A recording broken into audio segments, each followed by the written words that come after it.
ونعوذ بالله من شرور أنفسنا ومن سيئات أعمالنا من يهده الله فلا مضل له ومن يضلله فلا هادي له وأشهد أن لا إله إلا الله وحده لا شريك له وأشهد أن سيدنا وسندنا ونبينا ومولانا محمدا عبده ورسوله صلى الله تعالى عليه وعلى آله وأصحابه وبارك وسلم تسليما كثيرا. أما بعد فقد روي عن رسول الله صلى الله عليه وسلم أنه قال: من سلم له رمضان سلمت له السنة.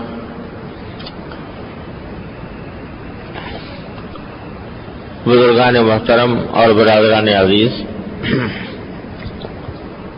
اللہ جل جلالہ کا فضل و کرم ہے کہ اس نے اپنی رحمت سے ہمیں رمضان المبارک کا مہینہ عطا فرمایا اور اس کی مبارک گھڑیاں الحمدللہ اس وقت ہمیں نصیب ہیں. یہ مہینہ اللہ جل جلالہ کی رحمتوں کا مہینہ ہے، برکتوں کا مہینہ ہے، مغفرت کا مہینہ ہے،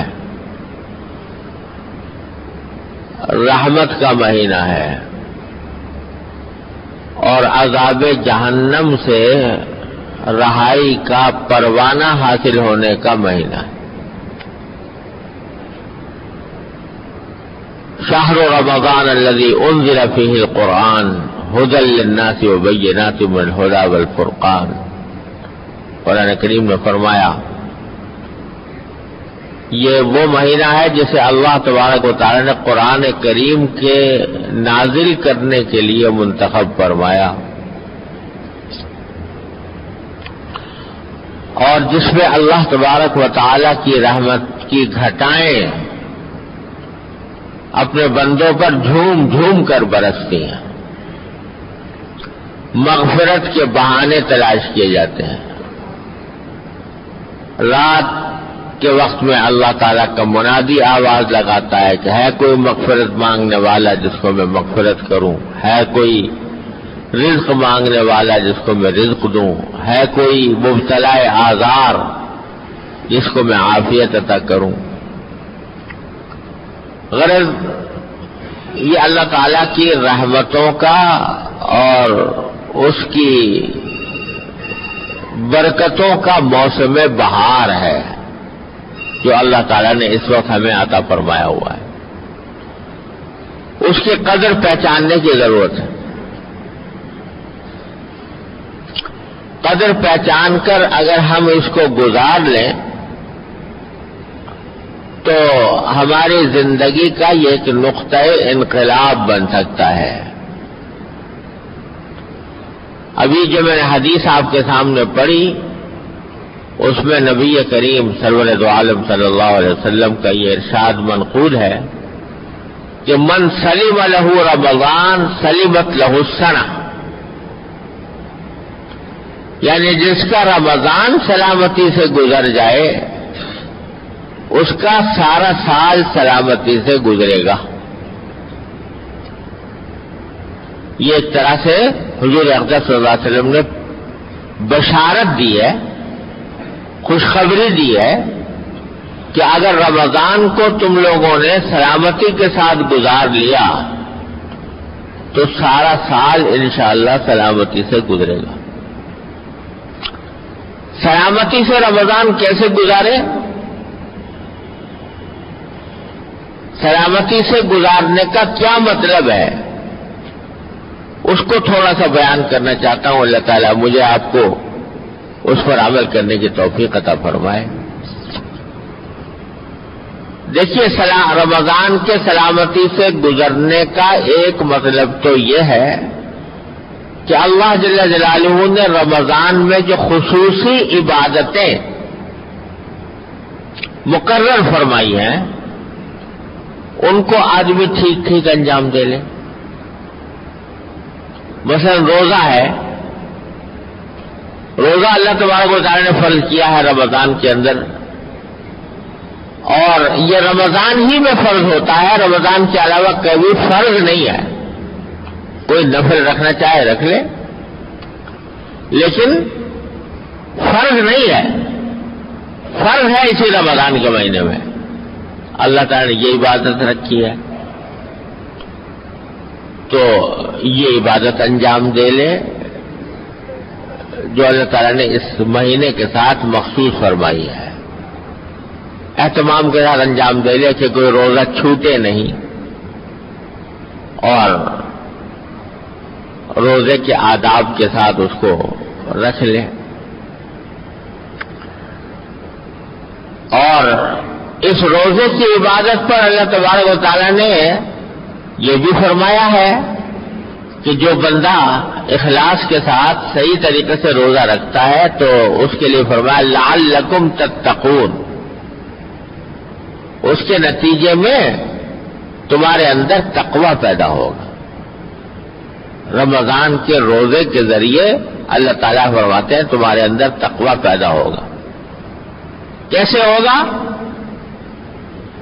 وہ اس طرح ہوگا کہ ذرا سوچو روزے میں کیا کرتے ہو. بھوک لگ رہی ہے کھانا نہیں کھاؤ گے، پیاس لگ رہی ہے پانی نہیں پیو گے. جس آدمی نے روزہ رکھ لیا ہو سچے دل سے، اس کو کتنے ہی حلق میں اس کے کانٹے پڑ گئے ہوں، اور پانی پینے کے لیے دل بےتاب ہو. گھر میں فریج کے اندر ٹھنڈا پانی بھی رکھا ہوا موجود ہے، کمرے میں کوئی دیکھنے والا بھی نہیں، حلق میں کانٹے بھی پڑے ہوئے ہیں، پانی پینے کے لیے دل مچل بھی رہا ہے. لیکن کیا بتاؤ کوئی روزے دار مسلمان اس حالت میں پانی نکال کر پیے گا؟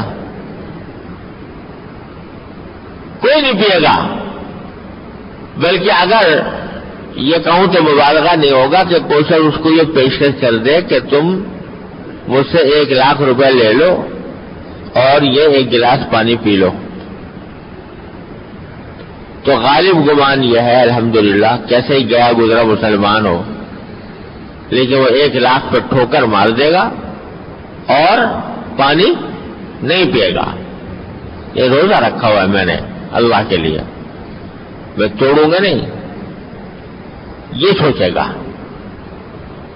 یہ جو اس کے دل میں یہ بات آ رہی ہے کہ کچھ ہو جائے روزہ توڑوں گا نہیں، دل بےتاب ہو، مچل رہا ہو، پیاس لگی ہوئی ہو، حلق میں کانٹے پڑے ہوئے ہوں، لوگ بلا رہے ہوں، دعوت دے رہے ہوں، ترغیب دے رہے ہوں، نہیں توڑوں گا. اسی کا نام تو تقویٰ ہے. اور کیا ہے؟ یہی تو تقویٰ ہے. تقویٰ کے معنی کیا ہے؟ کہ اللہ جل جلالہ کے سامنے جواب دہی کے احساس کی وجہ سے آدمی اپنی کسی خواہش کو چھوڑ دے. اسی کا نام تقویٰ ہے. وَأَمَّا مَنْ خَافَ مَقَامَ رَبِّهِ وَنَهَى النَّفْسَ عَنِ الْهَوَىٰ فَإِنَّ الْجَنَّةَ هِيَ الْمَأْوَىٰ. جو اپنے پروردگار کے سامنے کھڑے ہونے سے خوف رکھتا ہو کہ ایک دن مجھے اللہ کے سامنے کھڑے ہو کر اپنے اعمال کا جواب دینا ہے، اور اس کی وجہ سے اپنی خواہشات نفس کو اس نے پامال کر دیا، چھوڑ دیا. دل تو چاہ رہا ہے مگر نہیں کروں گا. کیوں نہیں کروں گا؟ اللہ کے سامنے جواب دینا. اسی کا نام تقویٰ.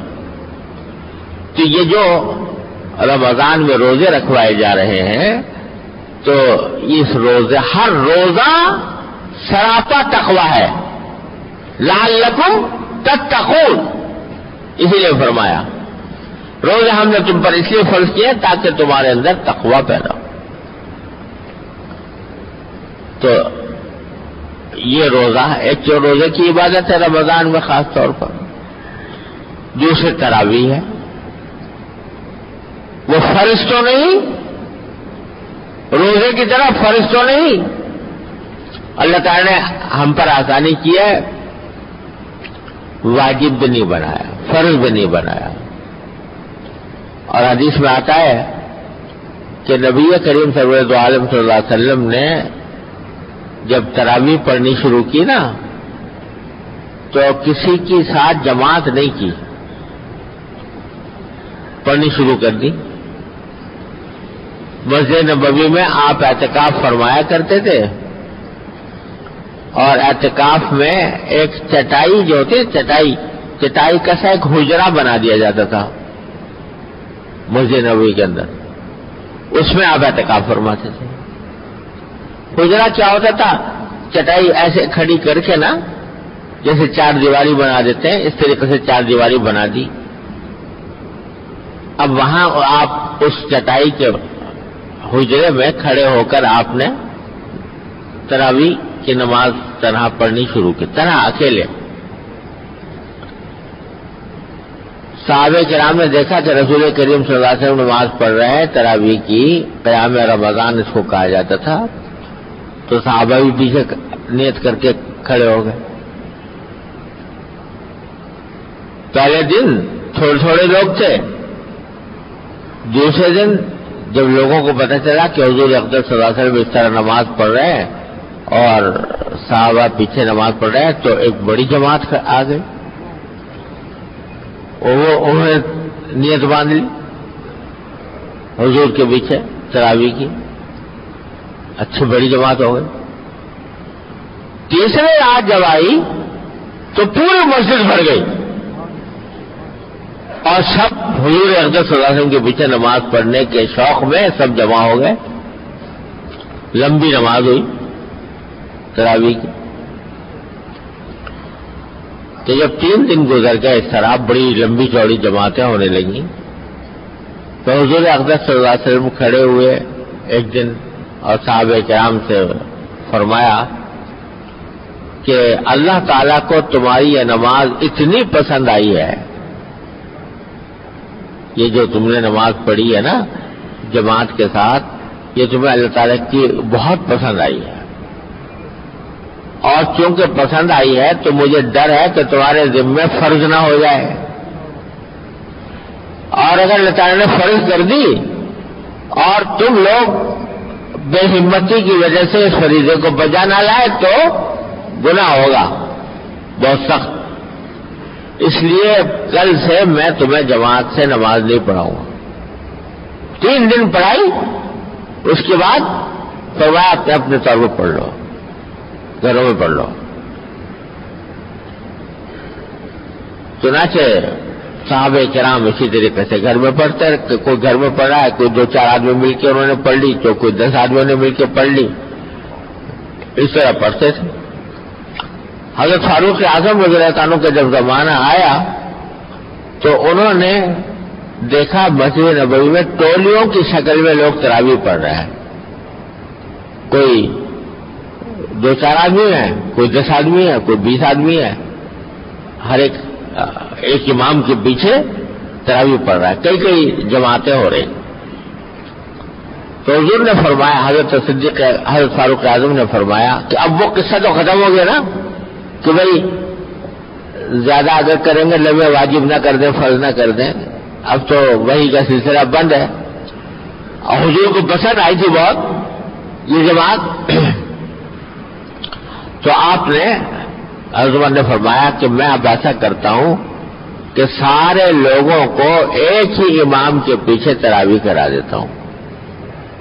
یہ جو الگ الگ پڑھ رہے ہیں، 5 ایک جگہ، 10 ایک جگہ، 20 ایک جگہ، یہ اس کے بجائے سب ایک جگہ۔ کس کو امام بناتا ہوں؟ امام بناؤں گا اس کو جس کے بارے میں سرکار دو عالم صلی اللہ علیہ وسلم نے فرمایا تھا کہ اقرأہم ابی بن کعب، کہ سارے صحابہ میں سب سے بہترین قرآن پڑھنے والے ابی ابن کعب ہیں. یہ فرمایا تھا حضور اقدس صاحب.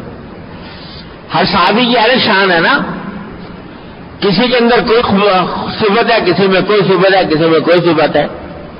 تو آپ نے فرمایا تھا کہ مثلاً فرمایا تھا کہ حضرت علی جو ہیں وہ بہترین قاضی ہیں, یعنی سارے صحابہ میں سب سے بہترین لوگوں کے تنازعات کا فیصلہ کرنے میں علی سب سے زیادہ ہے, سمجھے نا. اور میراث کے مسائل کو سب سے زیادہ جاننے والے صحابہ کرام میں زید بن ثابت ہیں, اور حلال و حرام کا علم رکھنے والے سب سے زیادہ معاذ بن جبل ہیں. اور اسی میں فرمایا تھا اقرأہم ابی بن کعب, سب سے بہترین قرآن پڑھنے والے اور سب سے زیادہ بہترین قرأت کرنے والے صحابہ کرام میں ابی بن کعب ہے. تو حضرت فاروق اعظم نے کہا بھائی ابی بن کعب کو حضور نے اقرا قرار دیا ہے تو میں سارے لوگوں کو ابی بن کعب کے پیچھے تراویح پڑھا دیتا ہوں.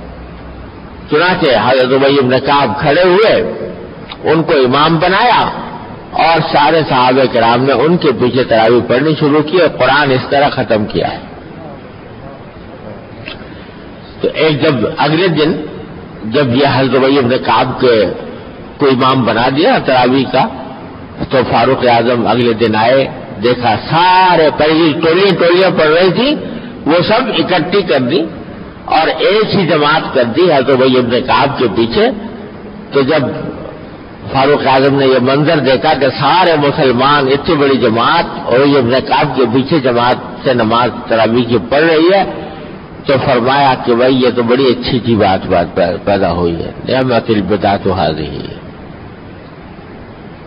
تو چنانچہ اس کے بعد سے پھر یہ تراویح جو ہے اس طرح جماعت کے ساتھ, اکٹھی جماعت کے ساتھ پڑھی جانے لگی مسجد نبوی میں.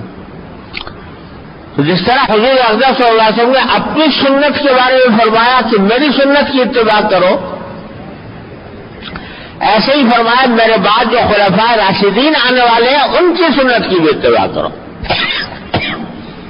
اس لیے جماعت جو ہے تراویح کی وہ سنت ہے. حضور سے 3 دن کی ثابت ہے اور بعد میں خلفائے راشدین نے اس کا اہتمام کیا ہے. تو یہ دوسری نعمت ہے, دوسری عبادت ہے جو اسی مہینے کے ساتھ خاص ہے. تو اللہ تبارک و تعالیٰ نے یہ بھی ایک نعمت دی ہے. میرے شیخ حضرت عارفی قدس اللہ تعالیٰ سرہ فرمایا کرتے تھے کہ یہ اللہ تبارک و تعالیٰ کی کہ فضل و کرم کا یہ عالم ہے اس میں کہ ہر مومن کو ہر رات اللہ تبارک و تعالیٰ نے اپنے 40 مقامات قرب زیادہ عطا فرمائے. کتنے رکعتیں ہوگی تراویح کی؟ 20 رکعت. ہر رکعت میں سجدے کتنے؟ 2, تو سب مل کے 40 سجدے. 40 سجدے روزانہ زیادہ کروائے جا رہے ہیں.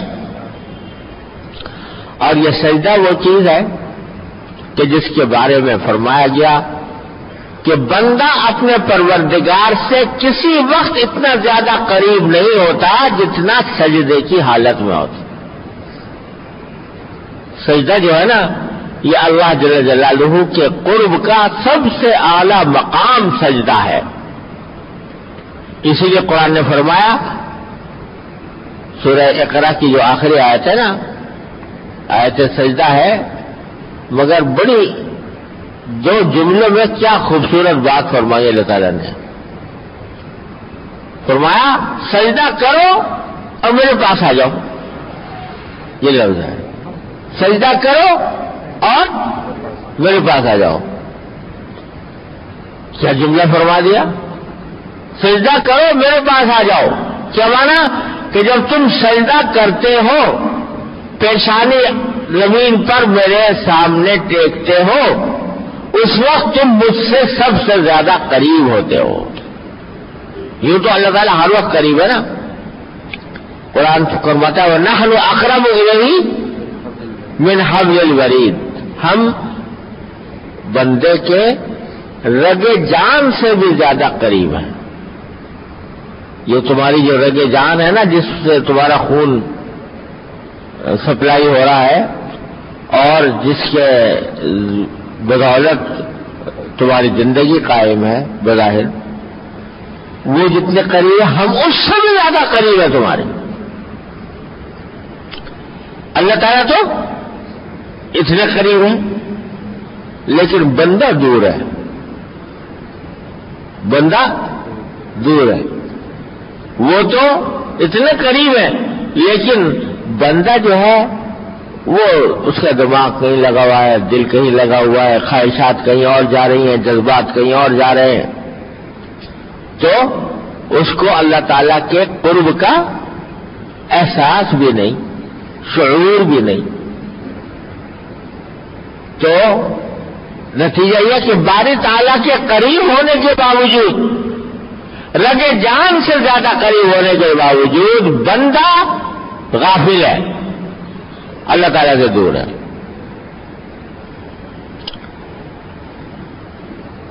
فارسی میں ایک شاعر نے کہا تھا کہ تو کہ از طرف خیش بمن نزدیکی، من کے از طرف خیش بغایت دورم. کہ اللہ آپ اپنی طرف سے تو مجھ سے بہت ہی قریب ہیں لیکن میں اپنی طرف سے آپ سے بہت دور ہوں. آپ تو بہت قریب ہیں لیکن میں آپ سے دور ہوں. کیسے دور ہوں کہ دل میں خیالات کچھ اور، جذبات کچھ اور، صبح سے لے کے شام تک فکر کچھ اور، سوچ بچار کچھ اور، آپ کا خیال نہیں، آپ کا دھیان نہیں، آپ کی فکر نہیں. تو دور ہوں میں آپ سے. آپ تو اپنی طرف سے بہت قریب ہے، کہہ رہے ہیں میں رگ جان سے بھی زیادہ قریب ہوں لیکن میں دور ہوں. میں نے بھی ایک شعر میں کہا تھا کہ بڑی دور ہے ابھی تک رگ جان کی مسافت. یہ رگ جان کی مسافت جس کو اللہ تعالیٰ کہہ رہے ہیں کہ میں رگ جان سے بھی قریب ہوں لیکن میرے لیے ابھی تک دور بنی ہوئی ہے. بڑی دور ہے ابھی تک رگ جان کی مسافت.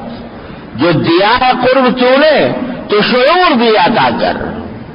تو اللہ تبارک و تعالیٰ وہ شعور عطا فرما دے. تو ویسے تو اللہ تعالیٰ تو قریب ہے، بندہ دور ہے. لیکن اللہ تعالیٰ فرماتے تو دور ہے، میں تو قریب ہوں، تو دور ہے، تو تو میرے پاس آ جا، سجدہ کر اور میرے پاس آ جا. سجدہ کرو اور میرے پاس آ جاؤ. تم مجھ سے دور ہوئے بیٹھے ہو، جب سجدہ کرو گے دھیان سے تو قریب آ جاؤ. یہ قرب حاصل کرنے کا، اللہ تعالیٰ کے قرب حاصل کرنے کا بہترین ذریعہ ہے یہ سجدہ. تو جب سجدہ آدمی دھیان سے کرے، پیشانی ٹیکے، کہاں میں نے ٹیکی ہوئی ہے، کس دربار میں، کس بارگاہ میں، کس کے سامنے، جب یہ سوچے گا تو اللہ تبارک و تعالیٰ کا قرب اس کو حاصل ہوگا. تو ہوگا کیا؟ ہمارے حضرت مجید صاحب رحمۃ اللہ علیہ فرماتے ہیں کہ اللہ تعالیٰ کی تلاش میں پھر رہا ادھر سے ادھر فرض کرو، لیکن اللہ تعالیٰ مل جاتے ہیں اس طرح. فرماتے ہیں کہ وہ اتنے تھے قریب کہ دل ہی میں مل گئے. وہ اتنے تھے قریب کہ دل ہی میں مل گئے. میں جا رہا تھا دور کا ساماں کیے ہوئے، میں تو پتہ نہیں کہاں بھٹک رہا تھا، ادھر سے ادھر. میں جا رہا تھا دور کا ساماں کیے. وہ اتنے تھے قریب کہ دل ہی میں مل گئے. تو جب سجدہ کرو گے دھیان سے، اللہ تعالیٰ کی بارگاہ میں حاضری دو گے تو پتہ چلے گا کہ وہ تو بہت ہی قریب ہے، میری رگ جان سے بھی زیادہ قریب ہے۔ تو یہ سجدہ ایسی چیز ہے۔ تو ہمارے حضرت عارف قدس اللہ تعالیٰ صدر فرمایا کرتے تھے کہ اللہ تبارک و تعالیٰ نے رمضان میں یہ 40 مقامات قرب بندے کو عام دنوں سے زیادہ عطا فرمائے ہیں، کہ 40 مرتبہ اپنی بارگاہ میں سر ٹیکنے کا اور موقع عطا فرما دیا تراویح کے ذریعے۔ تو یہ بڑی نعمت ہے، عظیم نعمت ہے۔ ہر سجدہ جو اللہ جل جلالہ کے سامنے کیا جائے وہ اللہ تعالیٰ کے ساتھ قرب میں مزید اضافہ کرتا ہے۔ تو روزانہ 40 مرتبہ زیادہ حاضری ہو رہی ہے، زیادہ بارگاہ میں بلایا جا رہا ہے، زیادہ قرب عطا فرمایا جا رہا ہے۔ روزانہ 40، تو 40 کو 30 سے ضرب دے دو تو 1200 مقامات قرب اللہ تبارک و تعالیٰ نے اس رات میں ہر مومن کو زیادہ عطا فرما دی۔ تو بھائی یہ معمولی بات نہیں ہے۔ تو کیا فرمایا؟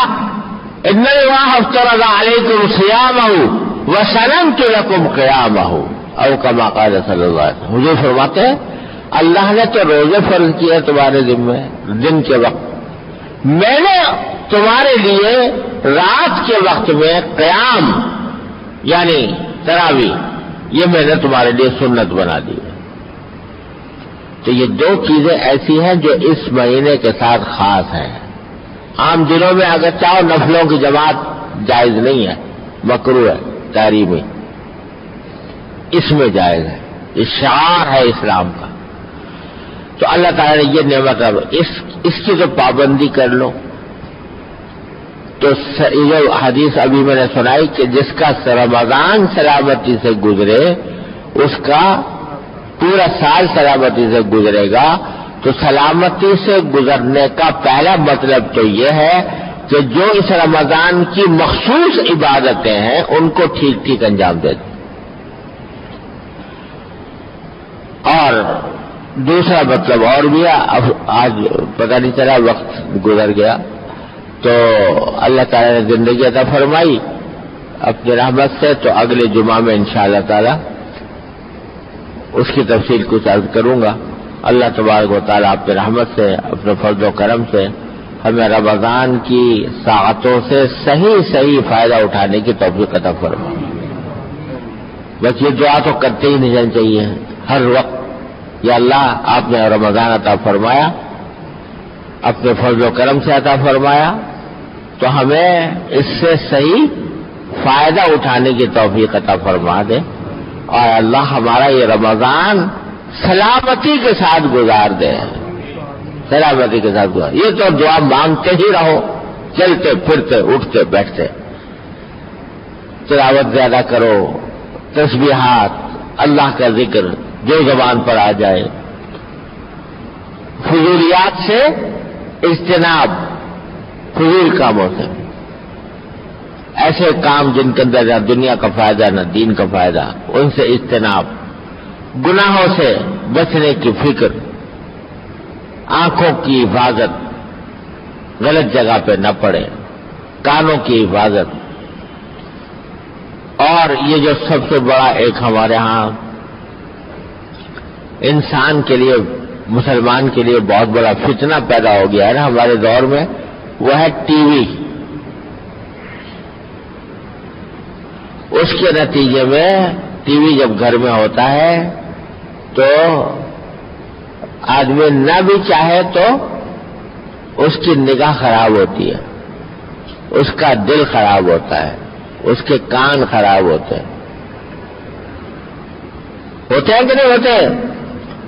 چاہے کتنا ہی اہتمام کر لو، چاہے پروگرام ایسا بھی دیکھ رہا ہو جس میں بظاہر کوئی گناہ کا پروگرام نہیں ہے، پھر بھی کہیں میوزک آ جائے گی، کان میں پڑ جائے گی، کہیں کوئی نامحرم شکل سامنے آ جائے گی، نگاہ اس کے اوپر پڑ جائے گی، کہیں کچھ ہوگا کہیں کچھ ہوگا. تو یہ سارا دل کی دنیا کو خراب کرنے والی باتیں ہیں. تو خدا کے لیے اس کو بند کر کے رکھ دو اس رمضان کے مہینے میں. بس چھٹی نہیں دیکھیں گے. کم از کم اس زمانے میں تو کر ہی لو. باقی دنوں میں اللہ تعالیٰ توفیق دے باقی دنوں میں بھی کر لیں، لیکن کم از کم رمضان میں تو کر لیں. اس بات کی فکر ہو جائے کہ حلال روزی کھائیں گے،